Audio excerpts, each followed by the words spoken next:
हरि ओम नमो नारायण। ओम नमो नारायण। हरि ओम नमो नारायण।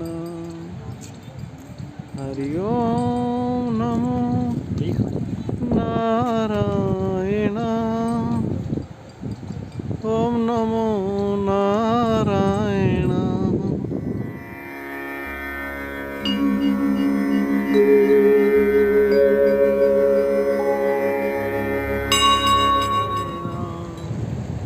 सभी को मेरा हरिओम।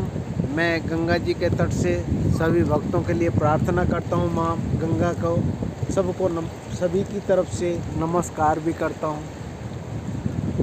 और हे गंगा मैया, मेरी तरफ से भी आपको नमस्कार हो। आज का विषय ऊर्जा का रहेगा, क्योंकि ये मनुष्य शरीर भी ऊर्जा का पुंज ही बताया गया है। आत्मा को भी ऊर्जा का स्रोत बताया गया है। और जितने भी ग्रह नक्षत्र हुए हैं, यह ऊर्जा का पुंज मात्र बताए गए हैं। और इस शरीर में भी 7 जो चक्र हैं, वह भी ऊर्जा के केंद्र बताए गए हैं। आज हमारे सामने महत्वपूर्ण यह है कि हम उस ऊर्जा को बाह्य गमन कर रहे हैं, बाहर की तरफ विसर्जित कर रहे हैं। चाहे वो कोई सा भी क्षेत्र हो, शरीर का कोई भी अंग हो, उसके द्वारा हम बाहर की तरफ ही विसर्जित कर रहे हैं अपनी ऊर्जा को, इस शरीर की ऊर्जा को, जो कि बहुत महत्वपूर्ण है। ऊर्जा कैसे विसर्जित होती है, किस तरीके से उसको रोका जा सकता है, यह ऋषियों ने बहुत शोध करने के बाद बताए और उसके परिणाम भी दिखाए हैं। सबसे ज़्यादा ऊर्जा जो विसर्जित होती है हमारे शरीर से, वह आँखों से होती है। आँखों के द्वारा सबसे ज़्यादा ऊर्जा विसर्जित होती है, बाहर निकलती है। इसको कैसे हम रोक सकते हैं, किस तरीके से इसके परिणाम आते हैं, यह जानना जरूरी है। क्योंकि जितने भी हमारी ज्ञानेंद्रियां हैं, इनके द्वारा तो हमारी ऊर्जा विसर्जित होती है। शरीर के चक्रों के द्वारा भी यह ऊर्जा विसर्जित अर्थात बाहर की तरफ गमन करती है, बाहर की तरफ गमन करती है। और इसको रोका जा सकता, बहुत बेहतर तरीके से रोका जा सकता है।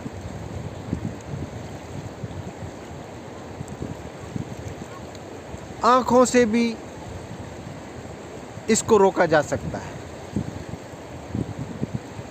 एक समय की बात है,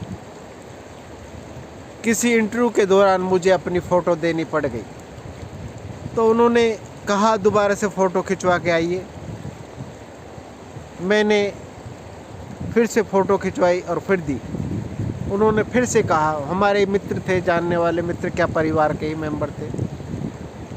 उन्होंने कहा कि ये तुम नशा करते हो क्या, किसी बात का, मतलब किसी प्रकार का नशा करते हैं क्या आप? मैं नहीं तो। बोले फिर ये आंखें चढ़ी हुई क्यों आती हैं तुम्हारी? आंखें ऐसे क्यों आती हैं कि जैसे नशा किया हुआ, आधी आँख खुली हुई, ऊपर चढ़ी हुई आंखें, क्या कारण है?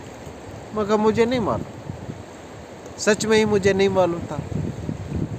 18 साल की इस शरीर की उम्र थी, परंतु मुझे नहीं मालूम था कि ये क्यों। परंतु आज मुझे मालूम है, आज ज्ञात होता है कि वह क्या कारण था। उसका कारण किसी जन्म में ध्यान की वजह से रहा है। और ध्यान हमारा जो है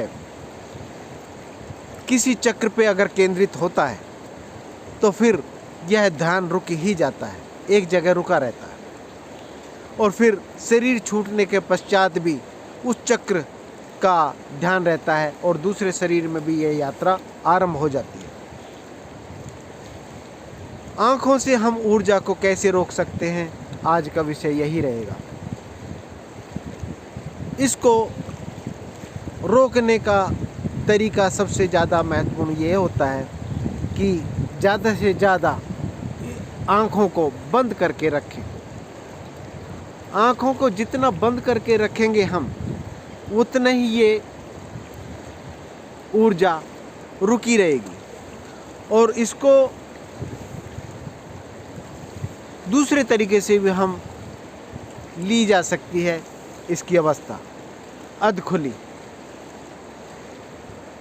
अधखुली अवस्था से यह ऊर्जा रुकना शुरू हो जाती है, जो कि मैंने देखा है छोटी अवस्था में भी। और मुझे स्मरण है, मुझे याद है कि मेरे पिता की जो आँखें हैं अधखुली ज़्यादा रहती थी, ज़्यादातर अधखुली रहती थी। और मैंने आज महसूस किया है कि ये अधखुली आँखें किस प्रकार से अपनी ऊर्जा को रोक के रखती हैं और इसका परिणाम स्वरूप हमें क्या होता है, क्या महसूस होने लगता है। इस अधखुली आँखों के द्वारा हमारी ऊर्जा एक स्थान पर रुक जाती है। वह स्थान हमारा भ्रुकुटी होता है। अगर इन आँखों से ऊर्जा बाहर नहीं आएगी तो यह भ्रुकुटी जो है हमारा तीसरा नेत्र, ये खुलना शुरू हो जाता है ऑटोमेटिक।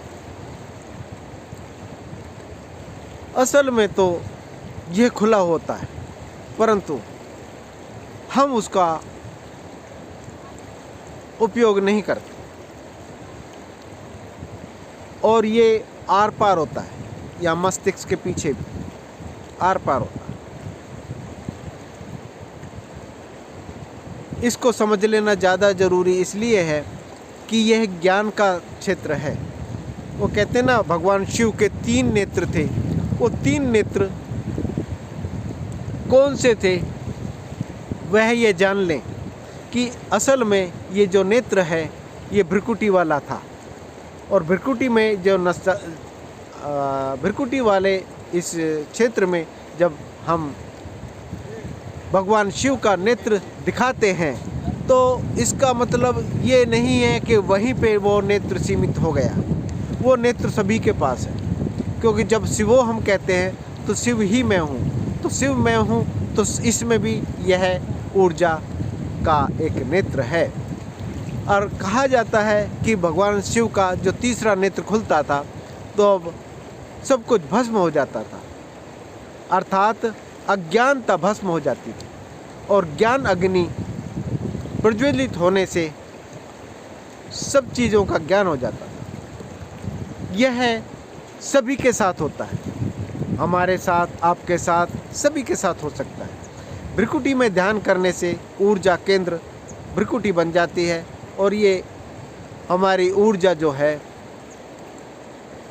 एक जगह इकट्ठा होना शुरू हो जाती है। और कहते हैं, दूसरी कहावत ये भी है कि कमल के ऊपर लक्ष्मी जी बैठी हैं। हाँ, कहीं कमल पे बैठी हुई लक्ष्मी जी नजर नहीं आ रहेंगी, परंतु वो उनके ऋषियों के इशारे होते हैं। ये एक मार्क होता है कि इसको पहचान लो। वो पहचानने की कोशिश करते हैं जब ऋषि लोग या ज्ञानी लोग हैं या ध्यान में, तो उसको दिखाई देता है कि वो कमल एक्चुअल में है क्या। वो कमल असल में हमारा मस्तिष्क है। भ्रुकुटी में ध्यान करने से वो कमल रूपी जो मस्तिष्क है वो खुलने लगता है। और जब आपको तो ये अंदाज़ा लगा ही सकते हो कि जिसका मस्तिष्क खुलेगा, जिसका ब्रह्मांड खुलेगा, जिसका कमल खुलेगा, उसको लक्ष्मी जी प्राप्त हो जाएंगी। लक्ष्मी आके बैठ जाती है। दूसरा कहा जाता है लक्ष्मी जी के साथ साथ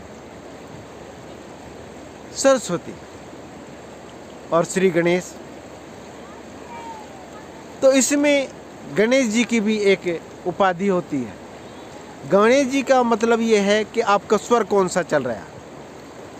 भ्रिकुटी खुलते दफ़ा, मस्तिष्क खुलती दफ़ा, तो उसमें स्वर का भी विशेष योग होता है। आज मैं स्वर का नहीं बताऊंगा क्योंकि वह विस्तार से बताना ज़्यादा ज़रूरी है।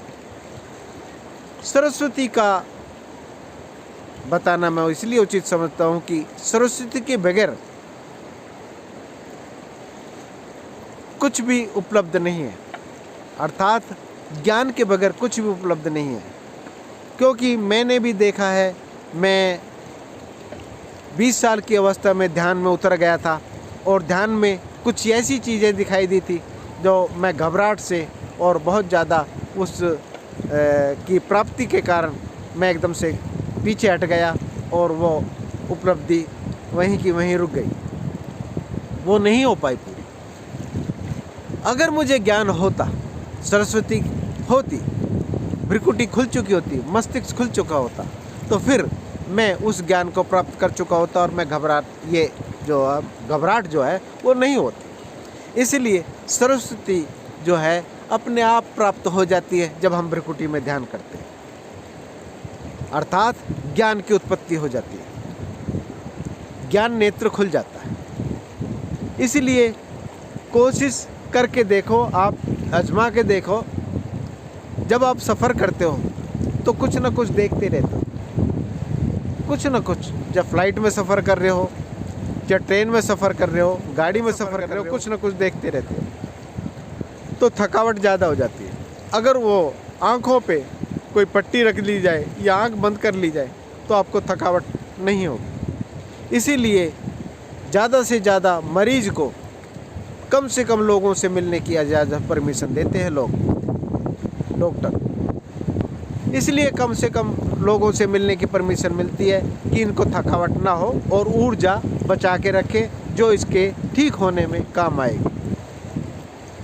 इसलिए मेरा मानना है कि ये ऊर्जा का जो महत्वपूर्ण अंग है नेत्र, जिनसे हमारे शरीर की 80% ऊर्जा का व्यय होता है, खर्च हो जाता है, निकल जाती है, विसर्जित हो जाती है, इसको बचाना महत्वपूर्ण है और इसके उपयोग किए जा सकते हैं।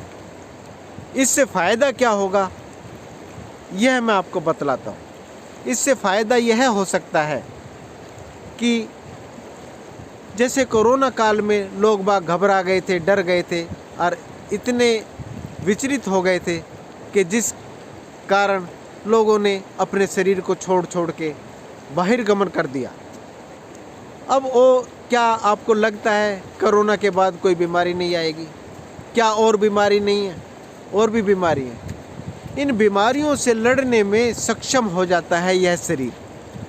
ऊर्जा का केंद्र अगर मस्तिष्क भ्रिकुटी हो जाती है तो आपको ज्ञान हो जाता है कि कोई भी वायरस इस शरीर से बड़ा नहीं है, इस शरीर में जो अंतरात्मा बैठी है उससे बड़ा नहीं है। कहते हैं ना, कण कण में भगवान है। वो कण कण में भगवान किस तरीके से है?